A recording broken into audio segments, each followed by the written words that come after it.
যারা মুক্তিযুদ্ধকে হেয় করার চেষ্টা করে গেছে বারংবার 5 আগস্ট পরবর্তী সময়ে, তাদেরকে নির্বাচন প্রক্রিয়াতে এন্ট্রি এবং সুযোগ দিয়ে ঢাকা বিশ্ববিদ্যালয় প্রশাসন শুরুতেই তাদের পক্ষপাতিত্ব করেছে। মূল যে উদ্দেশ্য ছিল সেই উদ্দেশ্য অনুযায়ী লেখা ছিল যে মহান স্বাধীনতা এবং মুক্তিযুদ্ধের যে চেতনাকে লালন করাটাই হচ্ছে ডাকসুর প্রধানতম কাজ, অন্যতম উদ্দেশ্য। 5 আগস্ট পরবর্তী সময়ে ঢাকা বিশ্ববিদ্যালয়ের মাটিতে শুধুমাত্র রাজাকার শব্দটাকে ঢাকা বিশ্ববিদ্যালয়ের দেয়ালে দেয়ালে কারা জেনারেলাইজেশন করার চেষ্টা করেছে। কারা ঢাকা বিশ্ববিদ্যালয়ের মাটিতে বিচার প্রক্রিয়া নিয়ে প্রশ্নবিদ্ধ আছে, কিন্তু যারা স্বীকৃত রাজাকার তাদের ছবি তারা ঢাকা বিশ্ববিদ্যালয়ের ডিসিতে টানিয়ে মুক্তিযুদ্ধকে হেয় করার চেষ্টা করেছে। কারা 5 আগস্ট পরবর্তী পর্যায়ে তাদের ম্যাগাজিনে মুক্তিযুদ্ধকে নিয়ে হেয় করেছে, এবং কারা বীরশ্রেষ্ঠ মতিউর রহমানকে একজন প্লেন হাইজ্যাকার বলেছে, কারা এই বীরশ্রেষ্ঠকে কটূক্তি করেছে। এবং এই 5 আগস্ট পরবর্তী সময়ে আমাদের জাতীয় সঙ্গীতকে কারা অবমাননা করেছে।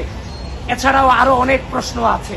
তাহলে এই যে প্রশ্নগুলো করছে, আমি তো এখন আপনারা অনেক হয়তোবা কেউ প্রশ্ন করতে পারেন আমরা ইতিহাসের কথা বলছি কিনা। আমরা ইতিহাস বলছি না, এগুলো আমরা মুখোমুখি হয়েছে পরিস্থিতিগুলোর 5 আগস্ট পরবর্তী সময়ে।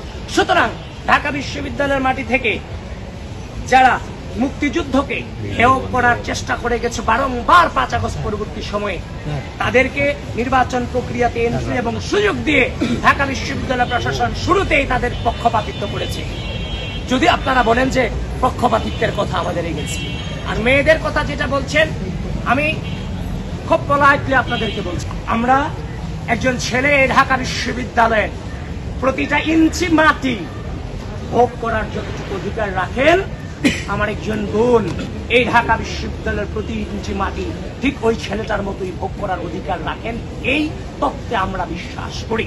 এবং সেজন্য আমরা প্রশাসনকে আহ্বান জানিয়েছি, এই ঢাকা বিশ্ববিদ্যালয়ে এক হলের মেয়ে আরেক হলে যে প্রবেশ করতে পারে না, এই যে কালাকানুন, এবং একটা মেয়ে যখন অসুস্থ হয় তার বাবা মাকে পর্যন্ত ভিতরে যে ঢুকতে দেওয়া হয় না, মাকে পর্যন্ত ভিতরে ঢুকতে দেওয়া হয় না, এই কালাকানুনগুলো বাতিল করুন। এবং রাত 2টার পরে মেয়েদের যে মেইন গেটগুলো, ফ্লোরের যে মেইন গেটগুলো আমি যতটুকু জানি বন্ধ করে দেয়, এক প্রকার জেলখানা, যে মাঠেও আসতে পারে না, এই ধরনের যত কালাকানুন, এগুলোর বিরুদ্ধে আমরা বারংবার উদ্যোগ নিয়েছি, কথা বলেছি, গলা জারি রেখেছি, কণ্ঠ জারি রেখেছি। সুতরাং আমাদের বোনদের ব্যাপারে আমি আবারও বলছি, আমাদের বোনদের অধিকারের ব্যাপারে আমরা যথেষ্ট সচেতন।